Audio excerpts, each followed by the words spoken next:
Dentro do Brasil dá pra achar muita lenda boba, só que eu acho que isso se aplica a todo lugar que tem lendas. Eles têm as lendas meio bobas e as lendas que são realmente assustadoras, e o Brasil também se enquadra nisso. A pedido de vocês eu montei um iceberg de lendas brasileiras, e eu espero de verdade que vocês gostem.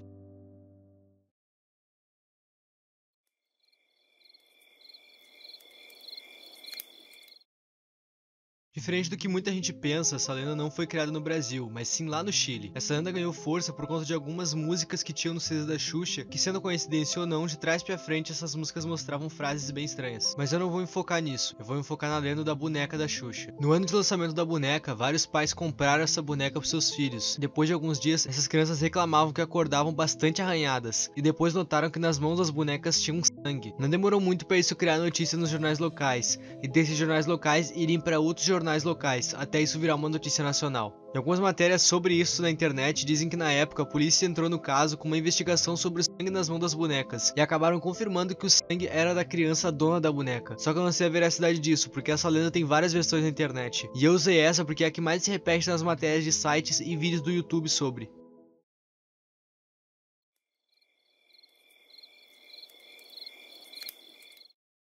Provavelmente todo mundo conhece o ritual escolar de ir no banheiro, falar 3 vezes em frente ao espelho loira do banheiro, bater 3 vezes na porta e puxar 3 vezes a descarga, e terminar falando alguns palavrões. Mas muita gente não sabe que essa lenda foi criada no Brasil. Maria Augusta de Oliveira Borges nasceu no final do século XIX em Guaratingueta, em São Paulo. Ela foi obrigada a se casar aos 14 anos com um homem bem mais velho, para evitar isso ela fugiu de casa para Paris. Aos 26 ela morreu e seu atestado de óbito sumiu, deixando o motivo de sua morte um mistério até hoje. O corpo voltou para sua mãe, que deixou ela em uma urna de vidro até que o túmulo ficasse pronto. Acabou que a Maria Augusta nunca foi enterrada. Uma década depois, onde era a casa, se tornou uma escola, e foi lá na escola que, de relato de aluno para aluno, a loira do banheiro surgiu. Fora que alguns anos depois, misteriosamente a escola pegou fogo.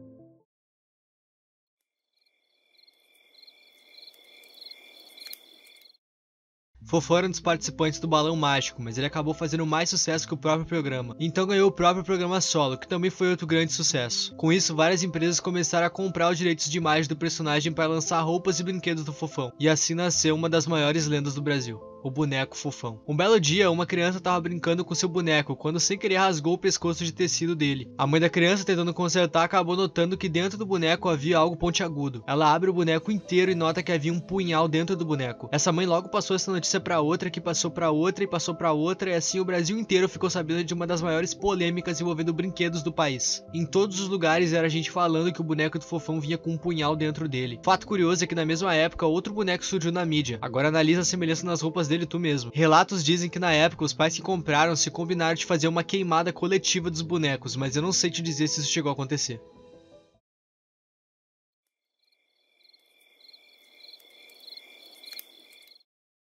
Corpo Seco é um ser amaldiçoado, é como um morto-vivo que foi condenado a vagar pela terra. Ele foi amaldiçoado por conta das maldades que havia cometido durante a vida. Algumas histórias contam que ele torturou e matou a própria mãe. Por conta de todas as suas atrocidades, ele não foi aceito nem no céu nem no inferno, por isso foi obrigado a vagar pela terra.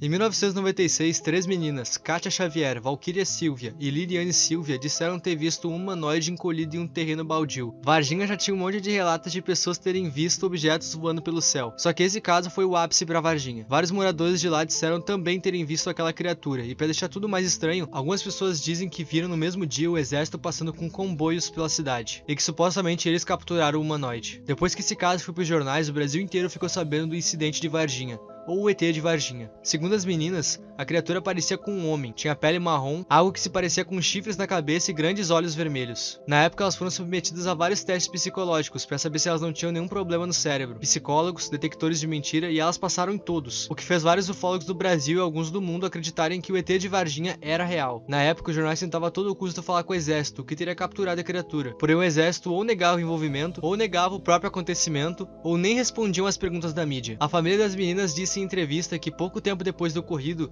alguns homens estranhos engravatados teriam ido até elas e oferecido dinheiro para que elas desmentissem a história em rede nacional. Elas negaram fazer isso imediatamente. Outra coisa que eu vi em notícias e vídeos do YouTube sobre é que um dos militares que teria participado da operação de captura teria morrido poucos dias depois do ocorrido, por conta de algumas infecções. Testemunhas dizem que durante a captura ele não usou proteção e teve contato físico com o humanoide, e que por isso partiu dessa para melhor. O caso permanece sem resposta concreta até hoje. Lá em Varginha, o ET virou tipo um mascote e ganhou várias estátuas dele e sobre o ocorrido.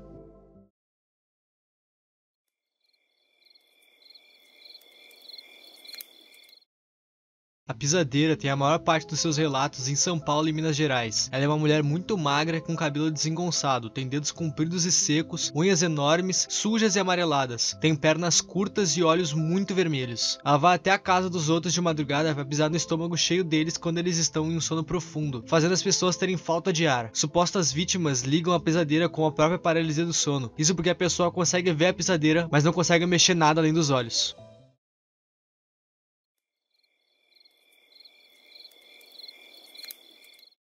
A lenda do Boca de Ouro é sobre um ser meio humano, meio zumbi. Ele vaga pelas ruas de Recife, vestindo terno e chapéu. E ele tá sempre procurando pessoas que estão voltando de festa sozinhas. Quando ele encontra uma, ele vai até ela devagar e pergunta se ela tem cigarro ou fogo. Não importa se a pessoa diz se tem ou não o que ele quer. De repente, ele vai mostrar a cara dele de zumbi e seus dentes de ouro. Obviamente, a pessoa vai sair correndo de medo, e ele vai atrás soltando uma risada medonha. A cada esquina que a pessoa virar, ele já vai estar lá esperando ela. E ele persegue a vítima até que ela desmaie e acabe dormindo ali na rua mesmo. Quando ela acorda, qualquer vestígio do Boca de Ouro vai ter sumido dali.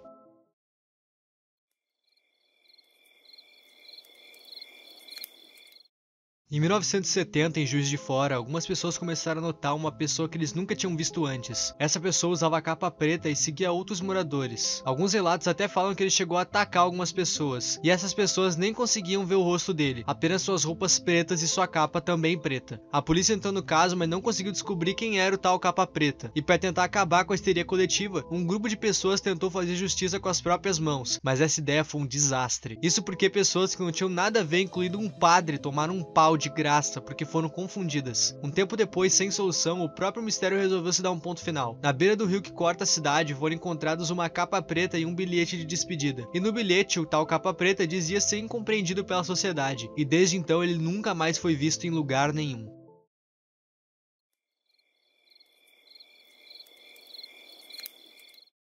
A lenda se passa no Recife. Uma menina filha de um homem muito arrogante e violento acabou engravidando de um cara que era mau caminho total. E só isso já deixou o pai dela furioso, só que ainda por cima, esse cara era amante da mulher do pai da menina. Eu acho que vocês entenderam. Então o pai da menina manda caçarem e darem um fim no amante da sua esposa, e arranja um novo marido para sua filha grávida. Porém o rapaz não quis ficar com ela por ela estar grávida de outro homem. Em um ato de raiva, o pai da menina jogou ela amarrada em um cômodo da casa deles que não tinha janela, e fechou a porta com tijolos, deixando ela grávida presa entre 4 paredes. Depois de travar sua filha, ele fugiu para Portugal, onde ficou morando lá por 3 anos. Depois disso, ele voltou para Recife para morar na sua antiga casa. Porém, a casa estava estranha. Sons de mãos arranhando as paredes e gemidos de socorro eram comuns de se ouvir naquela casa. Se tratava do espírito da sua filha, que ficou preso nela. Pessoas que moram perto do local dizem que até hoje é possível ouvir gritos de socorro vindos daquela casa.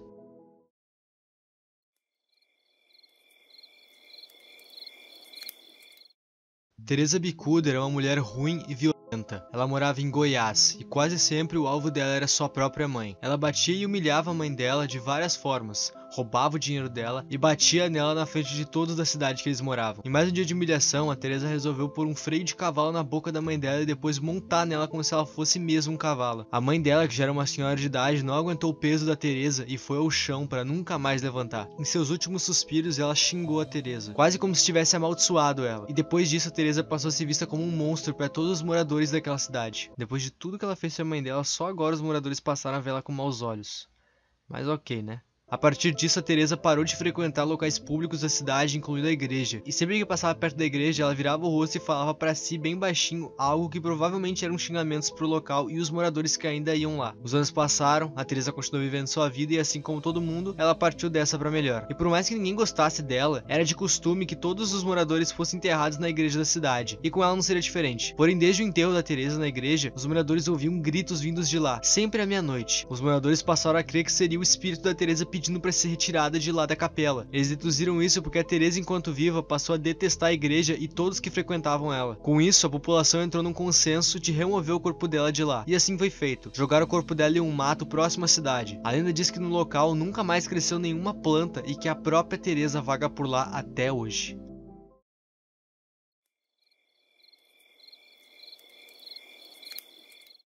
Essa lenda eu não encontrei nem onde se passa e nem que ano ela se passa. Um casal queria sair e chama uma babá para tomar conta dos seus 2 filhos. Logo depois da babá pôr eles para dormir, ela desce para andar de baixo, liga a TV e fica assistindo. De repente o telefone residencial toca. Ela atende e uma voz diz: "Eu estou aqui em cima com as crianças, é melhor você vir aqui." Ela acha que era um trote e desliga. O telefone toca de novo. Ela ouve risadas depois da mesma frase. Ela desliga novamente e resolve ligar para a telefonista. Para quem não sabe, antigamente existiam as telefonistas. Elas eram como assistentes que tinham nos telefones residenciais, que ajudavam as pessoas que estavam tendo problemas com as suas linhas. Ela liga para ela e fala sobre o trote, para ver se o número podia ser bloqueado. A telefonista aconselha ela a ligar para a polícia e contar o que está acontecendo. E assim ela faz. A polícia então fala para ela que se esse número ligar de novo, ela tem que manter conversa para eles conseguirem rastrear de onde está vindo a linha. Ela desliga a ligação com a polícia e logo depois o número liga e repete a mesma frase. Então ela até tenta manter conversa, mas a pessoa do outro lado simplesmente desliga. Uma outra ligação acontece. Ela atende e era um policial falando para ela sair da casa. A polícia conseguiu rastrear e descobriu que ele realmente estava no andar de cima da casa. Ela então desliga e se levanta para sair. Quando ela se levanta, ela ouve sons de alguém descendo a escada. Ela sai correndo e espera a polícia lá na rua. Quando a polícia chega, eles encontram um homem lá dentro coberto de